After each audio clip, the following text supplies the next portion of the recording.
இயேசுவின் நாமத்தில் வாழ்த்துக்கள். ஆண்டவர் நம் நினைப்பாகவே அவர் இருக்கிறார். என் பிள்ளை என்னிடத்துல வரமாட்டானா, என் மகள் என்னிடத்துல வரமாட்டாளா என்று ஏக்கத்தோடு அவர் காத்துக்கொண்டே இருக்கிறார். அவர் நம் நினைவாக இருக்கிறார். அவருக்கு நன்றி சொல்லுவோம். அவரிடத்துல நாம் ஜெபிப்போம். இந்த பாடலை பாடி, ஆண்டவரே என் வேண்டுதலை கேளுங்கப்பா, என் ஆசீர்வதிங்கப்பா சேர்ந்து இந்த பாடலை பாடி அவரை நாம் மகிமைப்படுத்துவோம். ஆமென்.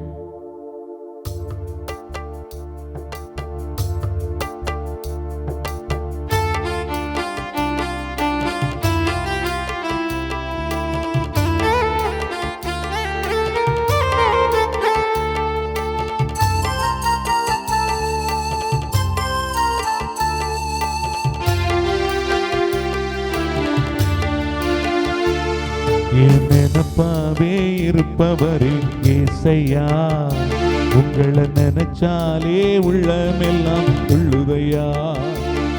என் நினைப்பாவே இருப்பவரே ஏசையா, உங்களை நினைச்சாலே உள்ளமெல்லாம் உள்ளுதையா. அப்பா அம்மா நீங்க தான், ஆசையெல்லாம் நீங்க தான், ஆதரவு நீங்க தான், ஆறுதலும் நீங்க தான். அப்பா அம்மா நீங்க தான், ஆசையெல்லாம் நீங்க தான், ஆதரவு நீங்க தான், ஆறுதலும் நீங்க தான். உங்க அன்புக்கு முன்னால இந்த உலகம் சிறுசுதான், இந்த வானத்தை போல உங்க மனசு பெருசுதான். உங்க அன்புக்கு முன்னால இந்த உலகம் சிறுசுதான், இந்த வானத்தை போல உங்க மனசு பெருசுதான். என் நினைப்பாவே, என் நினைப்பாவே, என் நினைப்பாவே இருப்பவரே ஏசையா, உங்களை நினைச்சாலே உள்ளமெல்லாம் உள்ளுதையா.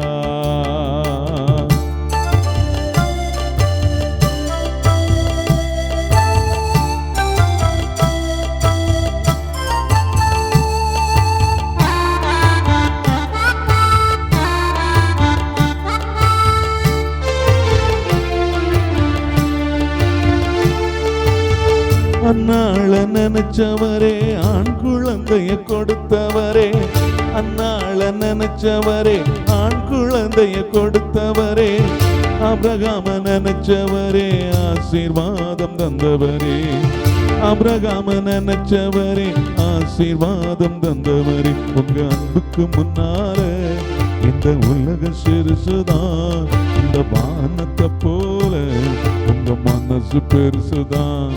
உங்க அன்புக்கு முன்னால இந்த உலக சிறுசுதான், இந்த வானத்தை போல உங்க மனசு பெருசுதான். என் நினைப்பாவே, என் நினைப்பாவே, என் நினைப்பாவே இருப்பவரே ஏசையா, உங்களை நினைச்சாலே உள்ளமெல்லாம் உள்ளுதையா.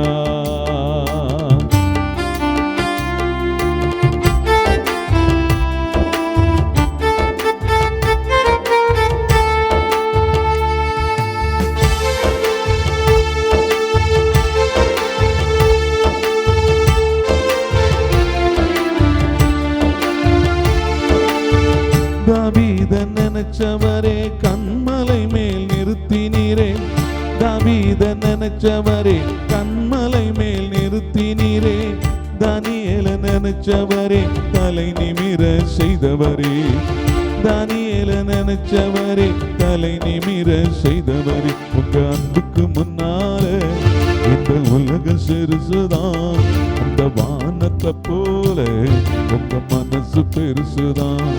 உங்க அன்புக்கு முன்னால இந்த உலக சிறுசுதான், இந்த வானத்தை போல உங்க மனசு பெருசுதான். என் நினைப்பாவே, என் நினைப்பாவே, என் நினைப்பாவே இருப்பவரே ஏசையா, உங்களை நினைச்சாலே உள்ளமெல்லாம் உள்ளுதையா.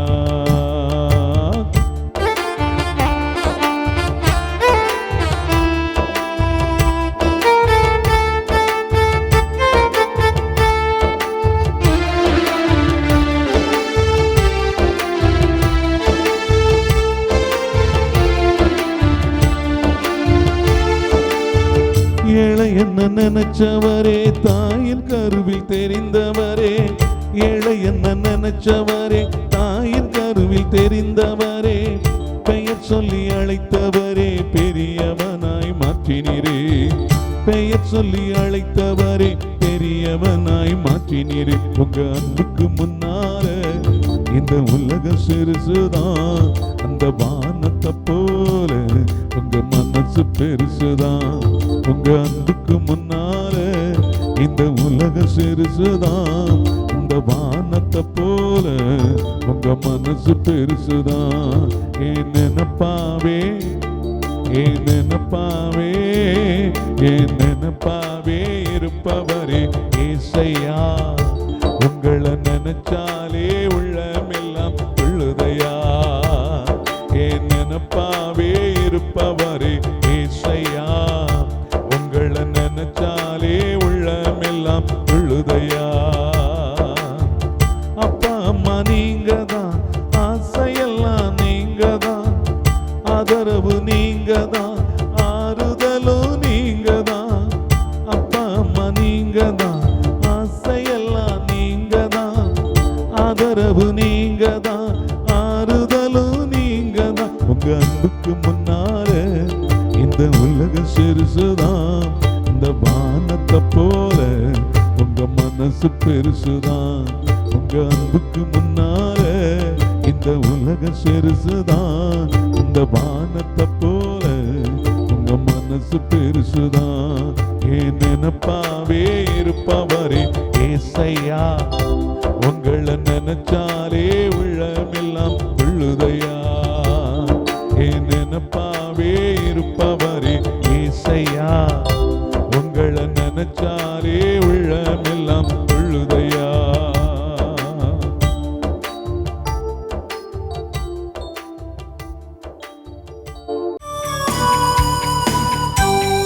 இறை இயேசுவில் பிரியமுள்ள அருமை சகோதர சகோதரிகளே, உங்களை இந்த நாளில் சந்திப்பதில் பெருமகிழ்ச்சி கொள்கிறேன். இறைவனது அருளும் ஆசீரும் இன்று உங்கள் குடும்பங்களை நிரப்புவதாக. அன்பான இறை மக்களே, இன்று ஆண்டவர் நமக்கு ஒரு இறை செய்தியை அழகாக வழங்குகிறார். மார்க்கு எழுதிய நற்செய்தியிலே 2வது அதிகாரத்தில் 1 முதல் 12 வரை உள்ள இறை வசனங்கள் நமக்கு மிகவும் அருமையாக கொடுக்கப்பட்டிருக்கிறது. இயேசு மீண்டும் கப்பர்நாகுமுக்கு சென்றார். அவர் வீட்டில் இருக்கிறார் என்னும் செய்தி பரவிற்று. பலர் வந்து கூடவே வீட்டு வாயில் அருகிலும் இடமில்லாமல் போயிற்று. இயேசு அவர்களுக்கு இறை வார்த்தையை எடுத்துரைத்து கொண்டிருந்தார். அப்போது முடக்குவாதமுற்ற ஒருவரை 4 சுமந்து அவரிடம் கொண்டு வந்தனர். மக்கள் திரண்டிருந்த காரணத்தால் அவரை இயேசுவுக்கு முன் கொண்டு வர இயலவில்லை. எனவே அவர் இருந்த இடத்திற்கு மேலே வீட்டின் கூரையை உடைத்து திறப்பு உண்டாக்கி முடக்குவாதமுற்றவரை படுக்கையோடு கீழே இறக்கினர். இயேசு அவர்களுடைய நம்பிக்கையை கண்டு முடக்குவாதமுற்றவரிடம், மகனே, உன் பாவங்கள் மன்னிக்கப்பட்டன என்றார். அங்கே அமர்ந்திருந்த மறைநூல் அறிஞர் சிலர், இவன் ஏன் இப்படி பேசுகிறான்? இவன் கடவுளை பழிக்கிறான். கடவுள் ஒருவரே அன்றி பாவங்களை மன்னிக்க யாரால் இயலும் என உள்ளத்தில் எண்ணிக்கொண்டிருந்தனர்.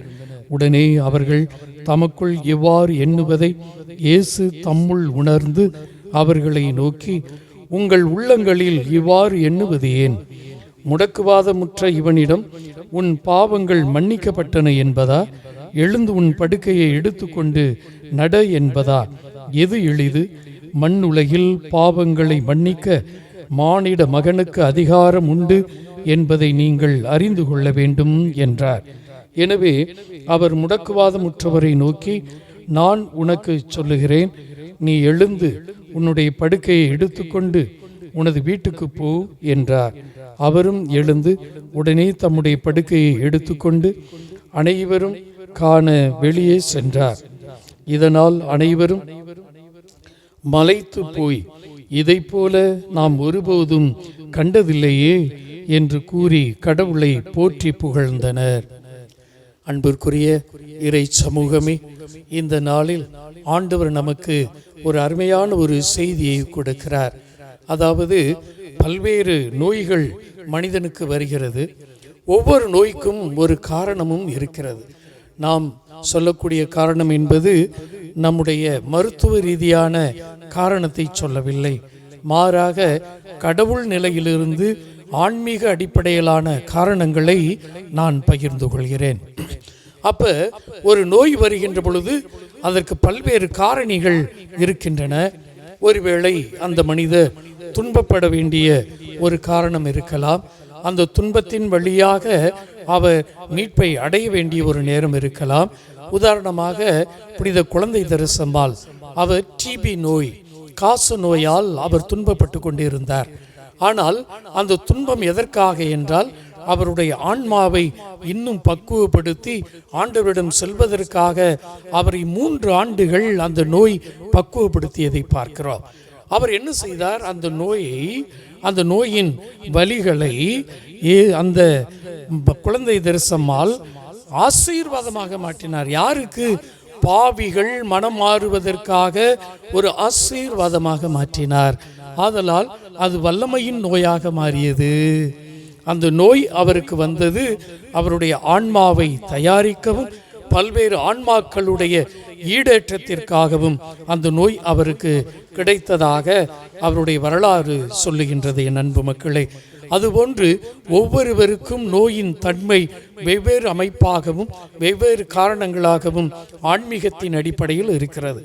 இங்கே இந்த மனிதனை அவர்கள் ஓட்டை பிரித்து கொண்டு உள்ளே இறக்குகின்ற பொழுது இயேசு பார்க்கிறார், இவனுக்கு பாவம் கட்டாக இருக்கிறது, பாவம் இந்த மனிதனை அங்கே கட்டி போட்டு வைத்திருக்கிறது, பாவம் இவனுக்கு நோயாக வந்திருக்கிறது என்பதை இயேசு உணர்ந்தவாறு அங்கு சொல்லுகிறார், உன் பாவங்கள் மன்னிக்கப்பட்டன, எந்திரிச்சு போ. அன்பார்ந்தவர்களே, அங்கு இருந்த மக்களுக்கெல்லாம் மகிழ்ச்சி, அந்த மனிதனுக்கு ரொம்ப மகிழ்ச்சி. அவனை முயற்சி எடுத்து உள்ளே இறக்கிய அந்த பாமர மக்கள், சாதாரண மக்களுக்கு ஆண்டவரை புகழ்கிறார்கள், மலைத்து போகிறார்கள்.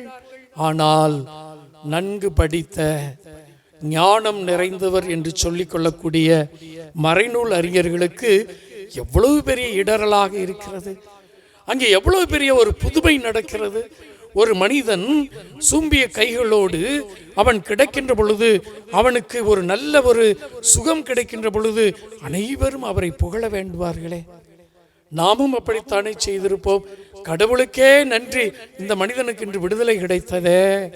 ஆனால் இந்த மறைநூல் அறிஞர் சொல்லுகிறார், இவன் கடவுளை பழித்துரைக்கிறான், இவன் ஏன் இப்படி பேசுகிறான், இவன் ஏன் இப்படி பேசுகிறான்? கடவுள் மட்டும்தானே பாவத்தை மன்னிக்க முடியும். அப்ப கடவுளுடைய மனநிலையை, கடவுள் என்ன செய்ய வேண்டும் என்பதை, கடவுள் எப்படிப்பட்டவர் என்பதை இந்த மறைநூல் அறிஞர் இவர் வாயிலாக அங்கே புரிந்து வைத்துக் கொண்டு இவர் சொல்ல நினைக்கிறார். கடவுள் மனித கற்பனைகளுக்கும் மனித எண்ணங்களுக்கும் அப்பாற்பட்டவர்.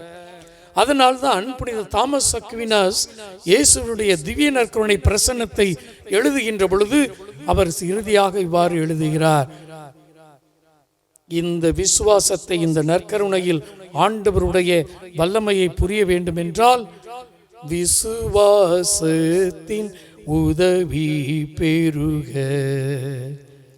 மாண்புயர் கீதத்திலே பாடுகிறோம், கடைசியாக இதை புரிந்து கொள்ள வேண்டும் என்றால் நீ நம்பிக்கையின் உதவியை பெற்றுக்கொள், அதுதான் உனக்கு ஞானத்தை கொடுக்க முடியும்.